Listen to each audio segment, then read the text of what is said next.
Hello everyone, आप सभी का स्वागत करते हैं लेमेन से लोमेन की जर्नी में। आज के सेशन में हम करप्शन से related interesting case Santhamma versus state of Telangana discuss करेंगे।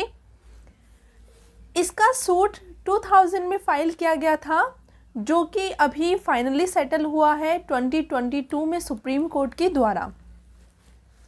तो इस केस के फैक्ट्स पर आने से पहले आप हमारे इस चैनल को सब्सक्राइब कर सकते हैं ताकि आपको लेटेस्ट अपडेट मिलती रहे।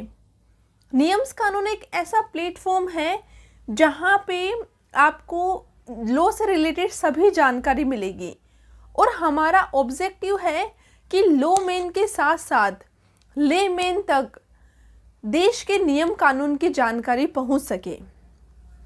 तो चलिए अब इस केस के फैक्ट्स पर आते हैं।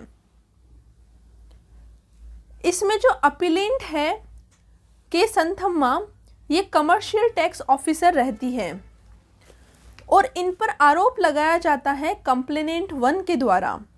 जो कंप्लेनेंट 1 है ये सुपरवाइजर रहते हैं फार्मर्स सर्विस कोऑपरेटिव सोसाइटी के। तो ये बोलते हैं कि जो अपीलेंट है इन्होंने मुझसे पैसे डिमांड किए हैं 3000 रुपीज़ असेसमेंट ऑर्डर इशू करने के लिए। और ये जो इंसिडेंट है ये सुपरवाइज़र एमडी को बताते हैं और सुपरवाइज़र और एमडी मिलकर के फिर एंटी करप्शन ब्यूरो को जो कंप्लेंट है वो फाइल करते हैं, रिटन कंप्लेंट देते हैं। तो जो एंटी करप्शन ब्यूरो है वो चाहते हैं अपीलेंट को रेड हैंडेड पकड़ना, और उसी के लिए ये जो सुपरवाइज़र है कोऑपरेटिव सोसाइटी के, इनको बोला जाता है कि आप टेंटेड नोट्स जिन पे केमिकल लगा हुआ है ये नोट्स आप लेके जाइए जो के संथम्मा है उनके पास। और ये ऐसा ही करते हैं सुपरवाइज़र। लेकिन जो यहाँ पे अपीलेंट है इन पैसों को डायरेक्टली लेने के बजाय अपनी डायरी इनको पकड़ा देती है और डायरी में पैसे रखने के लिए बोलती है, और फिर जो सुपरवाइज़र है वो पैसे डायरी में रख देते हैं और फिर वो डायरी है वो ये अपने ड्रॉअर में रख देती हैं। उसके बाद में इस ऑफिस में इन्वेस्टिगेशन होती है, रेड हो जाती है एंटी करप्शन ब्यूरो की, और उसके बाद में जब इन्वेस्टिगेशन होती है तो इनके ड्रॉअर में वो टेंटेड नोट्स है वो मिल जाते हैं। तो उसी की वजह से फिर इन पर एफआईआर फाइल की जाती है और उसी एफआईआर की फिर स्पेशल कोर्ट है उसमें प्रोसीडिंग्स चलती है। जो स्पेशल कोर्ट है वो एक्सेप्ट करते हैं कि हाँ जो अपीलेंट है यहाँ पे के संथम्मा उन्होंने ब्राइब की डिमांड की थी। और फिर इसी चीज़ को जब हाई कोर्ट में जब ये अपील जाती है तो हाई कोर्ट है वो भी स्पेशल कोर्ट का जो जजमेंट था उसी को अफर्म कर देती है, और इन सब से एग्रीव्ड होकर के यहाँ पे अपील रेज की जाती है सुप्रीम कोर्ट में। तो सुप्रीम कोर्ट के में जब अपील रेज की जाती है तो के संथम्मा के कुछ कंटेंशंस रहते हैं कि यहाँ पे कुछ भी डिमांड प्रूव नहीं हुई है कि मैंने डिमांड की है पैसों की, और वो भी मतलब इलीगल ऐसा कुछ डिमांड की है, ऐसे कुछ भी प्रूव नहीं हुआ है। और जो सोडियम कार्बोनेट टेस्ट हुआ था उसमें भी मेरी फिंगर है वो रेड नहीं हुई है। मेरे जो फिंगर पे जो नोट्स पे जो केमिकल लगा हुआ था वो केमिकल मेरे हाथों में नहीं है। और इसी के साथ साथ में जो सेक्शन 20 है, सेक्शन 20 जो है प्रिवेंशन ऑफ करप्शन एक्ट का, उसमें ये बोला गया है कि इस चीज़ को प्रूव करना कंपलसरी है। यानी कि सेक्शन 7 है प्रिवेंशन ऑफ करप्शन एक्ट का, जिसमें ये बोला गया है जो भी पब्लिक सर्वेंट ब्राइब लेते हैं वो चीज़ सेक्शन 7 में मेंशन है। लेकिन सेक्शन 7 की जो पॉइंट है उसको सेक्शन 12 में बोला गया है कि इसको प्रूव करना कंपलसरी है, और ये चीज़ यहाँ पे प्रूव नहीं होती है। तो उसी की वजह से अपीलेंट बोलते हैं कि मुझे छोड़ देना चाहिए।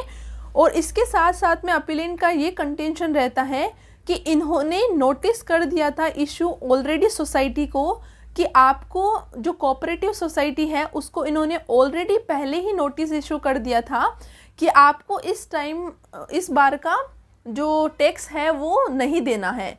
और असेसमेंट ऑर्डर में क्या होता है, असेसमेंट ऑर्डर में यही चीज़ डिक्लेयर की जाती है कि आप कौन कौन सी, पूरा असेसमेंट होता है टैक्सेस का कि किनको पे करना है, किनको पे नहीं करना, पूरी जो चीज़ है वो असेस की जाती है।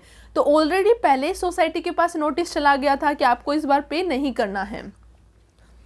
तो फिर इसी के अगेंस्ट रेस्पोंडेंट है वो अपना कुछ कंटेंशंस देते हैं कि जो डायरी है उसमें 10 नोट्स मिल गए थे, ऐसे कुछ, ठीक है। फिर उसके बाद में यहाँ पे जो कोर्ट में इशू है वो ये रहता है कि हाई कोर्ट की और जो स्पेशल कोर्ट की फाइंडिंग है वो क्या फाइंडिंग सही है।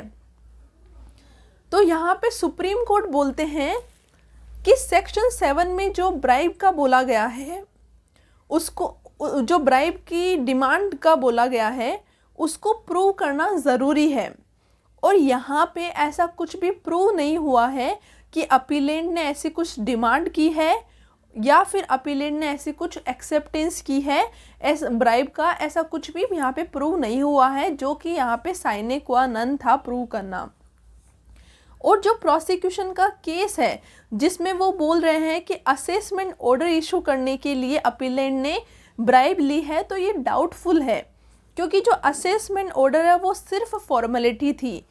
पहले ही नोटिस इशू कर दिया गया था सोसाइटी को कि आपको इस बार पे नहीं करना है, तो जो असेसमेंट ऑर्डर है वो सिर्फ फॉर्मेलिटी थी, इतना कंपलसरी नहीं था, मतलब तो इसीलिए उस चीज़ के लिए अगर अपीलेंट पैसे डिमांड कर रहे हैं तो ये एक डाउटफुल पॉइंट है। और इस चीज़ का कि अपीलेंट है उसने पैसे डिमांड किए हैं, इस बात का कोई भी विटनेस नहीं है, सिर्फ जो कंप्लेनेंट खुद है वही विटनेस है। और कंप्लेनेंट है उन्होंने ही, जो कोऑपरेटिव सोसाइटी के एमडी है उनको भी अपीलेंट ने ही इन्फॉर्म किया था। तो यहाँ पे कुछ भी ऐसा प्रूव नहीं होने की वजह से सेक्शन 7, सेक्शन 12 इन सब को ध्यान में रखते हुए जो कोर्ट है वो अपीलेंट को एक्विट कर देती है। और जो अर्लियर जजमेंट्स थे स्पेशल कोर्ट के और हाई कोर्ट के, उनको सेट असाइड कर देती है। Thank you so much. उम्मीद करते हैं आपको ये केस समझ आया होगा।